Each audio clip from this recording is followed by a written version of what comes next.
The Federal Reserve is at it again. They're now claiming it's no big deal that the central banks are buying a record amount of gold. The fact that they felt they had to say anything at all might indicate the opposite. After all, the Federal Reserve gets it wrong a lot. Economic uncertainty means you have to keep up with what's happening. Make sure you subscribe and we'll keep you in the know. Gold's dogged resilience has helped it become one of the best performing assets of the millennium so far. Analysts say vigorous central bank demand has been a principal source of gold's recent price support. Central banks have been net purchasers of gold every year since 2010, and since 2022, they've been consuming the metal at or near record pace. Even though our own central bank, the Federal Reserve, seems to think that all this gold buying activity by other central banks doesn't mean much, to me, it means other central banks want more gold and less dollars. Analysts at the New York Fed recently wrote, while these gold purchases are certainly notable, the broader implications for central banks are limited. It's also important to point out the dollar's share in central bank reserves has been declining. Really? Dollar reserves shrinking and gold reserves growing is no big deal? Fed analysts came up with 3 reasons why they don't think so. For all this buying, gold's share of aggregate central bank reserves sits at just roughly 15%. Most of the gold has been purchased by a relative handful of central banks. And finally, as a physical asset, gold is cumbersome and inconvenient to use in transactions.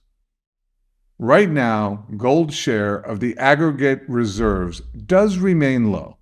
However, central banks have been on a drive to change that for the last decade and a half, and it's reaching a fever pitch.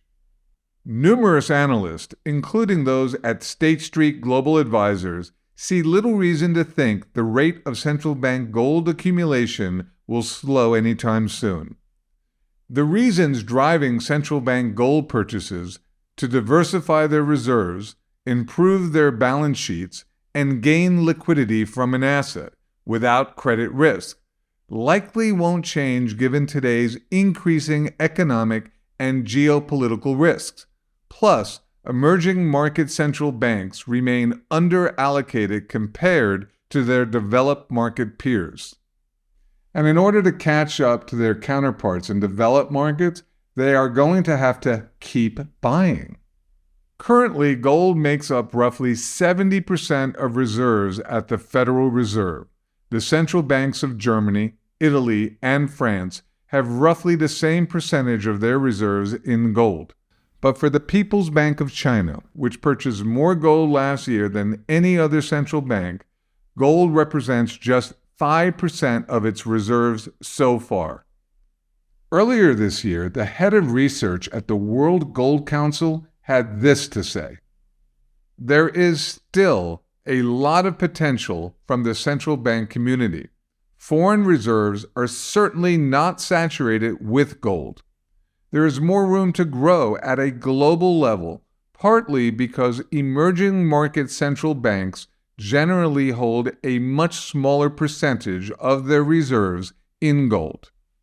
It's true that much of the central bank gold demand over the last 15 years has been coming from China and Russia, along with emerging market central banks. But is that so surprising? The Fed now admits some countries are moving to gold, but says it's a small group.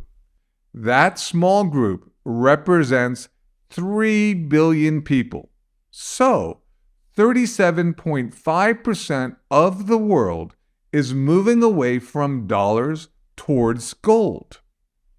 Which brings us to the third reason why the Fed is dismissing the accumulation of gold by central banks: the fact that it is a physical asset and less convenient to use. However, central banks know that, and as we cited in a recent video, Russia has been using gold to avoid the US sanctions and growing their economy regardless.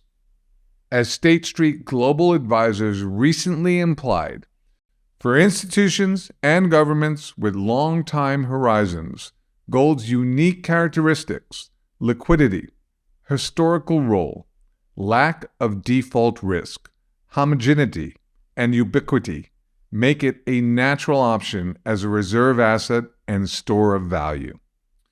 Numerous strategists, with perhaps the exception of those at the New York Fed, expect to see central bank gold demand flourish for years, potentially generating significant implications not only for central banks, but for overall global gold demand as well. Over the years, if you've been watching our videos, we have cited many times when the Federal Reserve has got it wrong. Too many to count, including when they claimed inflation was transitory. Now they're saying that the central banks buying more gold is no big deal. Might that be a little bit self-serving? Think about it. If your product is dollars, do you want people buying gold? That's why I suggest you take the time to learn more about what's really going on in the economy by attending our exclusive one-on-one web conference at AugustaPreciousMetals.com/webconference.